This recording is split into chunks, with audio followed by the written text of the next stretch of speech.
হুট করে মাথায় আসলো আমরা সব বোনেরা মিলে ওয়ান ডিশ পার্টি করব।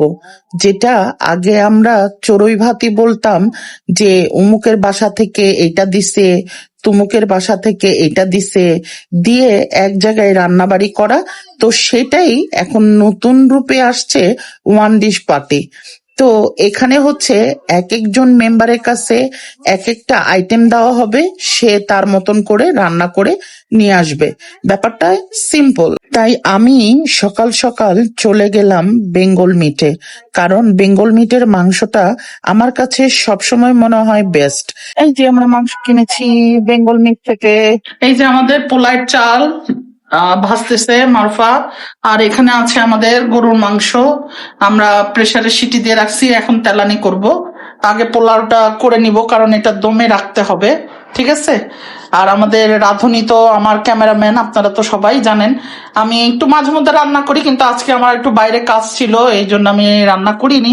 মারুফাই করতেছে, আর সবসময় মারুফাই রান্না করে, আমি টুকটাক রান্না করি সত্যি কথা বলতে। তো যাই হোক, এই তো পোলার চাল ভাজা হচ্ছে। তো আমার ভাগ্যে পড়ছিল হচ্ছে পোলাও আর হচ্ছে গরুর মাংস, ঠিক আছে। আর বাকিরা বাকি ডিশ রান্না করতেছে, আপনাদেরকে দেখাবো।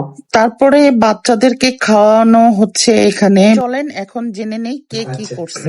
এটা আমার, এটা এটা আমার, এটা এটা কলি, ওইটা, এটা তোমার শম্পাপুর, আচ্ছা ওটা তোমাদের, এটা হলো সাউন্ডের, আচ্ছা। ওটা কি? এটা গরুর মাংস। না না, খুলে রাখো, খুলে রাখো। আমি তো রিপোর্ট পেলাম, বেটার রিপোর্ট। বেশ ভালো হলে থাকবে না। যেগুলো তো মিশনটা বলছি কথা বলে বেশি ভালো হলে থাকবে। না, সবাই থাকবে না করবি না। তারপরে খেতে বসলাম আমরা। তো এখানে দেখেন আমি আমার বোনের সাথে খেতে বসছি, যাকে আপনারা আমার বান্ধবী হিসেবে চেনেন এবং ভিডিওতে দেখতে পান। তো যাই হোক, এখানে আমরা বোনেরা সবাই মানে বসছিলাম খেতে। তো গল্প গুজব করতেছিলাম আর খাচ্ছিলাম। আসলে অনেক লেটে খেতে বসছি, কিন্তু তারপরেও একটা তৃপ্তি লাগে, কারণ সব বোনেরা মিলে যখন খাচ্ছিলাম ভালোই লাগছিল। আসলে আপনাদের সাথে এই প্রতিটা মুহূর্ত শেয়ার করতে আমার দারুণ লাগে, কারণ আপনারা যখন দেখে বলেন যে আপু ভিডিওটা অনেক ভালো লাগলো, সত্যি নিজের সকল কষ্ট একদম দূর হয়ে যায়। যাই হোক, আজকের এই ভিডিওটা এখানেই।